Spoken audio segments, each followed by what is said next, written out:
Good morning. The row over Channel 4's controversial spoof documentary on paedophilia is growing. The Culture Secretary, Tessa Jowell, is to register the government's anger with the channel's bosses. She's also contacting the television watchdog, the ITC, to discuss whether changes should be made to the rules on broadcasting, but they're likely to say she shouldn't interfere. Cordelia Kretschmar reports. The furore created by this edition of Brass Eye centres on one question. Is it sick or satirical? Welcome to Paedogeddon. Today, the Culture Secretary Tessa Jowell enters the debate. She'll register her anger with Channel 4 over its controversial spoof investigation into paedophilia. They're safe tonight. They're yours. The Minister will also contact the Independent Television Commission to discuss whether it needs new powers to react. She's concerned a repeat of the show was aired despite the objections.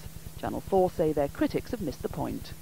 Chris Morris was not making light of paedophilia. His target was the dangerous sensationalism and exploitation that can characterise media coverage of the issue. But children's charities say the programme makers are as bad as the people they're attacking.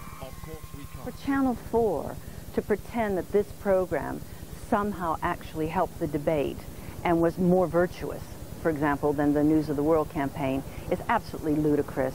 They were both wrong. The furore coincides with the launch of new government plans aimed at extending the register of child sex offenders. Ultimately, Channel 4 could be made to pay for tackling an issue this sensitive with its licence or an unlimited fine. Cordelia Kretschmar, ITN. An 18-year-old man was killed and another man injured in a shooting in Northern Ireland that appears to have hit the wrong target. The pair were fired on as they stood with a group of friends outside a Gaelic football club in North Belfast late last night. It's thought the gunmen were Protestants trying to kill Catholics. The dead man was Protestant. 5 members of the same family, including 2 young children, have died in a fire at their home in Perth. A man and a woman managed to escape after the fire broke out in the early hours of this morning. Firefighters are now investigating what caused the blaze. Police in Bedfordshire are waiting to interview the mother of the 3 young children who drowned in a lake. 2 of the children, brothers and their half-sister, were trapped in the car for an hour and a half before it could be raised from the lake. Airlines could face a bill for millions of pounds in compensation for passengers who suffer from economy class syndrome, dangerous blood clots which can kill. Passengers who have suffered ill effects which they believe are a result of flying are now planning to take the airlines to court. That's the news. I'll be back with lunchtime news at the usual time of 12:30. Join me then.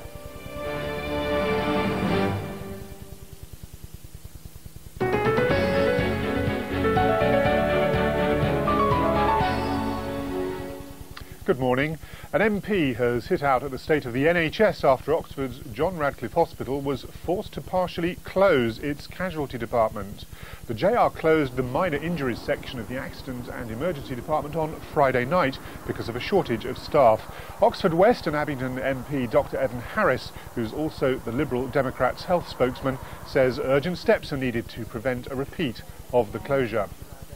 A man accused of murder after a body was found in the boot of a car is in court again today for a pre-trial hearing.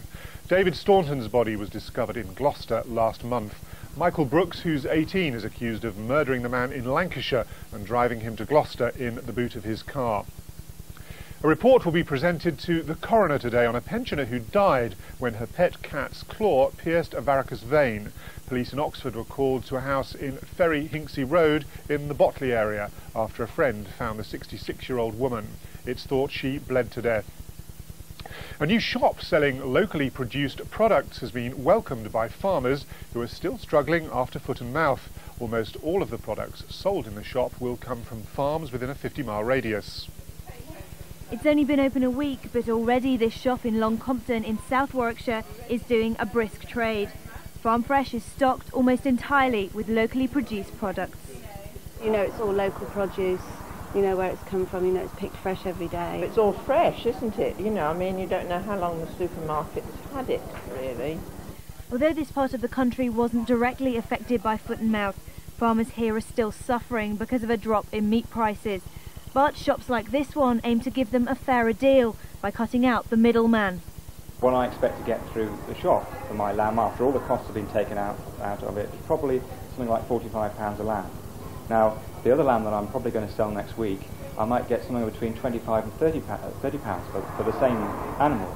Now, that's not because it's expensive in here, because it's not. It's competitively priced. It's purely that other people along the food chain are taking out the margins that really should go to the producer. The shop's proving popular with villagers, and local farmers have also warmly welcomed it. They say it's one bit of good news in what's been a very difficult year. And finally, it seems every car in the country has been taking advantage of the hot weather. Thousands of people headed off to a former airfield for a weekend of pure nostalgia, and the sunshine was a bonus. It wasn't just cars which brought a sense of yesteryear to the nostalgia show at the Science Museum showground on a former airfield at Wroughton near Swindon. If it had wheels and a little history, it was likely to be there. Thousands of owners had brought their vehicles from across Britain for this, the 7th annual show of transport down the years, reflecting an age when life was less stressful. What is it about nostalgia? Why the growing interest in it? Well, I think what it is it's just lovely to see something different. I think really modern day you're stuck in miles and miles of traffic jams on the motorways, and it's all of a similar type of car. Oh, no, I'm in a traffic jam. But when they actually see the old vehicles go by, they look and they wave and they, oh, that's nice, you know, and it brings a smile to their face, really. Perhaps not everyone would agree with that, especially those who might have been in a traffic jam behind one of these nostalgic classics, trundling home in the heat last night. Yes, but where were those Robin Reliance? I bet there was one somewhere. That's it from us for now. I'm back with the ITN lunchtime news at 12:30. Until then, bye-bye.